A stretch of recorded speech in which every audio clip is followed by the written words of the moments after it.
Hi all, something a little different from me today in that I'm starting up a top 5 series which I'm going to kick off now with a super quick run through of my top 5 cancelled games.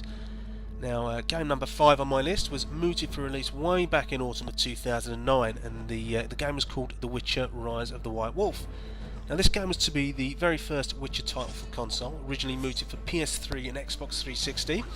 But development of the game was disappointingly suspended due to what was described as being payment problems with console developers of widescreen games. Now, as a huge Witcher junkie, I could literally speak for hours as to the things I love about those games and the world in which they take place. It was obviously really disappointing for me to see that the games were canned.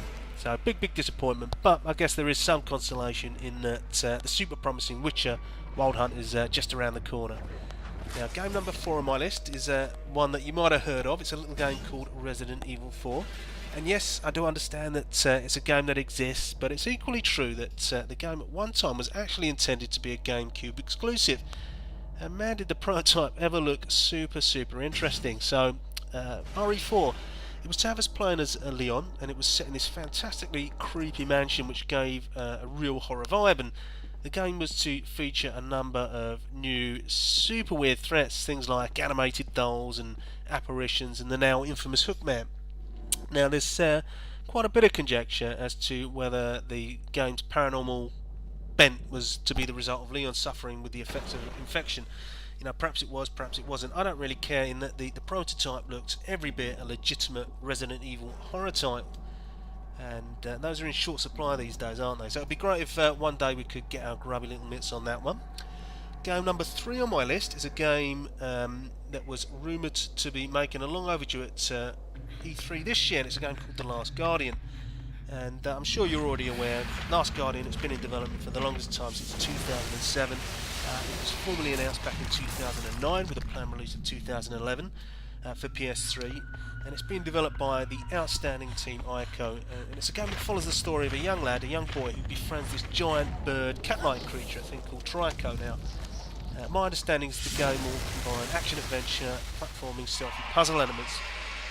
And yeah, you know, I'll hold my hands up now and admit that that's not a whole lot of information on which to base my disappointment, but Team Ico are a developer that are responsible for making two of the most uniquely beautiful and compelling games I've ever played in Shadow of the Colossus and Ico. So actually what little I've seen and read about The Last Guardian looks every bit as touching and stimulating as I've come to expect of those guys. So, you know, please make it happen, Sony.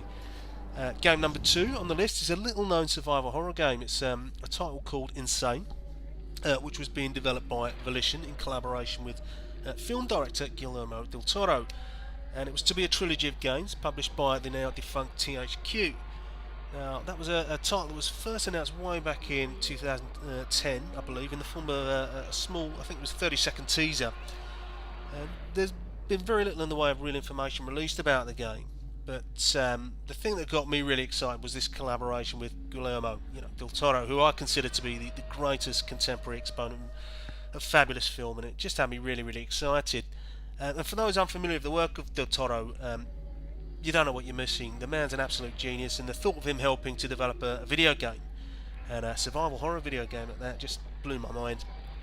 And on that note, Del Toro once said of the game, this is a quote, with this new series of video games, I want to take players to a place they've never seen before, where every single action makes them question their own sense of morality and reality. So yeah, my understanding is that the IP rights have been returned to Guillermo, so fingers crossed he'll make it happen at some stage, and we'll get to play that game. Which brings me, I guess, swiftly to game number 1 on my list. The cancelled game I would most like to see released is a game called Fear Effective Inferno.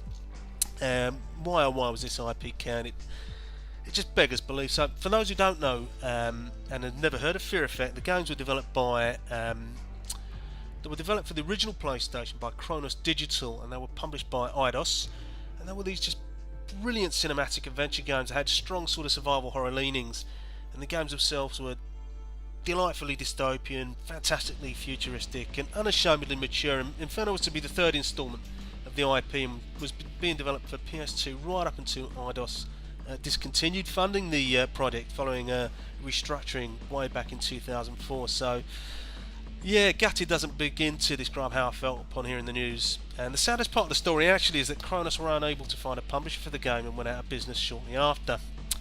So yeah, thanks Eidos. So yeah, that's it. That's my top 5 cancelled games. Next up, I'm sort of hoping to do a top 5 PS2 games, and I'll try and bang that out next week. So keep an eye out for that. Until then, that's me done. Thanks as always for watching. Bye bye.